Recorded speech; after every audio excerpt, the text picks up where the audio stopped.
Let's all try it, just once more. Look, we're rising off the floor. Jim and me. Oh, my. We can fly. You can fly. We can fly. Hey guys, I'm Mozart the Best, and boy has it been a while since I've seen you guys. Yeah, I don't really want to get into it, but severe limitations stopped me from making videos for all these months. These include my laptop's Wi-Fi for some unexplained reason not functioning, I guess this is why you don't get HP, lacking a program to make videos, and pretty important responsibilities in my school life. But I'm here, and today I'll be talking about what happened to traditional animation, and give some history on the subject, and also some of my thoughts. He's a tramp, but they love him.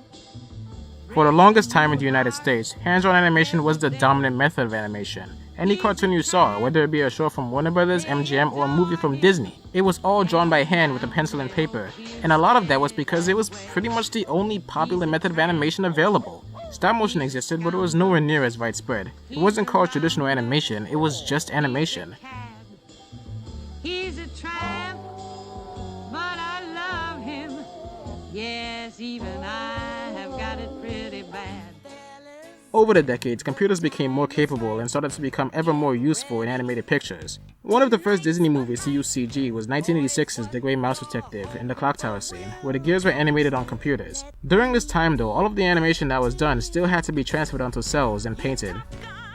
Around this time, Pixar partnered with Disney to produce their computer animation production system, also known as CAPS. Animation was still done on pencil and paper, but instead of having to print those animations on transparent cells and painting by hand, now they were scanned onto a computer and digitally painted, thus significantly decreasing the cost of the process. The last Disney movie to use hand-painted cells was The Little Mermaid in 1989. Starting with The Rescuers Down Under a year later, it was all caps.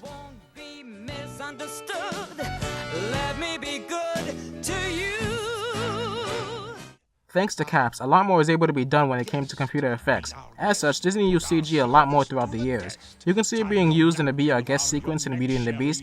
The ballroom scene was entirely rendered on computers, with only Belle and the Beast being hand-drawn there. It can be pretty obvious where computer animation was used in Aladdin. The Lion King used CG to simulate the movements of real herds of wildebeest. Pocahontas used CG for animating Grandmother Willow. Mulan used it for the scene where the Hunt's army attacked. And Tarzan has its entire jungle rendered on computers.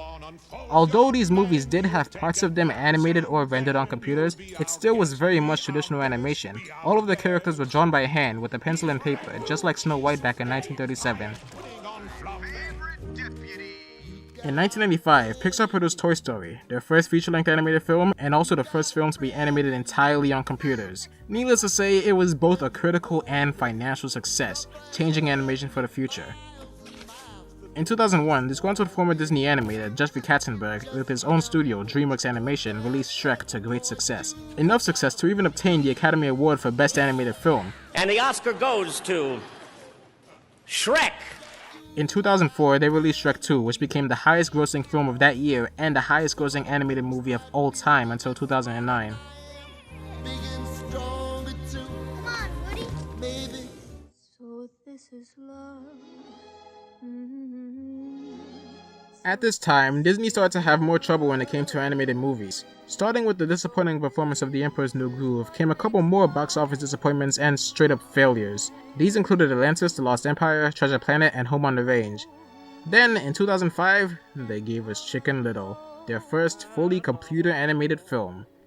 I am not a big fan of it, and neither were the critics, but it was pretty successful and managed to put Disney back on its own 2 feet, giving us a string of completely computer-animated movies. But then Disney decided to return to its roots. They started developing The Princess and the Frog and were finally returning to hand-drawn animation. Not only that, but it was a musical, it had a prince and a princess, and was based on a fairy tale. I know exactly where I'm going. I'm getting closer and closer every day, and Some things have changed since the 90s, such as caps becoming obsolete, making the studio switch to Toon Boom Harmony. Next, while the character animations were done on paper, the backgrounds and other effects were drawn directly onto tablets. When it was released, it was received pretty well and did pretty well too. But now, it's been over 6 years since we got a 2D movie. What happened? ain't nothing gonna stop me now, 'cause I'm almost there. Many people say that traditional 2D stopped being used because it was a lot more expensive than 3D. Although this seems like a good point, a little research will show that it really isn't the case. Compare the budgets from the 90s to today's released movies. They're lower. Even when adjusting for inflation, it still costs less money. Using a more recent example, The Princess and the Frog costed around $105 million to make, while Tangled, released a year later, costed around $260 million to make, and it is still the most expensive animated film to date. Not counting Winnie the Pooh, every animated Disney movie after it also had a higher budget. So really, what happened? Would be a wonderland. Polish and wax, do laundry and mop and shine up. I think at this point, computer animated movies just became bigger successes. Disney's Tangled, released the following year, to greater commercial success than The Princess and the Frog. Wreck-It Ralph, released in 2012, and made more money as well. Frozen came out the year after that and is still, as of 2017, the highest grossing animated movie of all time. Let's not forget Zootopia, the current 4th highest grossing animated movie of all time. There's also the problem of very little animators left at Disney being trained in traditional animation. Not even talking about Disney, we can see that computer animation is the current dominant form of animation for American theaters. Then after lunch it's puzzles and darts and baking. I want more. So what's my opinion? Well, like many people, I prefer traditional, hand-drawn, 2D animation. The reason why is that I just find that it looks much more appealing. In 2D, I really feel like I am seeing an artist's work pop into life.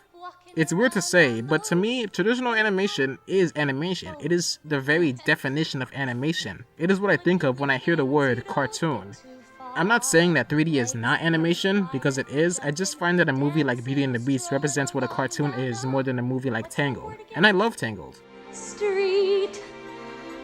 But I don't want to be like one of those people who dismisses computer animation, calling it lazy or unimpressive or something like that. Because it's not. Looking at Tangled again, the hair physics in that movie are really an amazing achievement and the results show. That really works great in computer animation, making the hair look and move realistically like that. Looking at the more recent Moana, the water animation is truly top notch. The look of the hair when it's wet is even distracting to me. I also don't like it when people say that 3D can look good when it's done well, because that assumes that traditional animation always looks good. But look at the Flintstones. The animation there is terrible. A lot of TV cartoons done traditionally don't look all too good actually.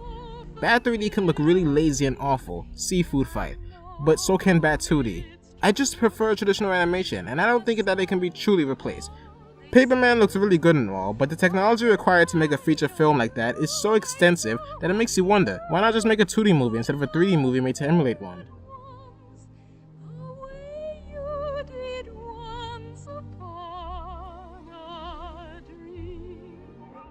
In the end, while I'm upset at the lack of traditional animation in theaters, I still love computer animation. It can truly achieve some really great things, and it still takes a great deal of work.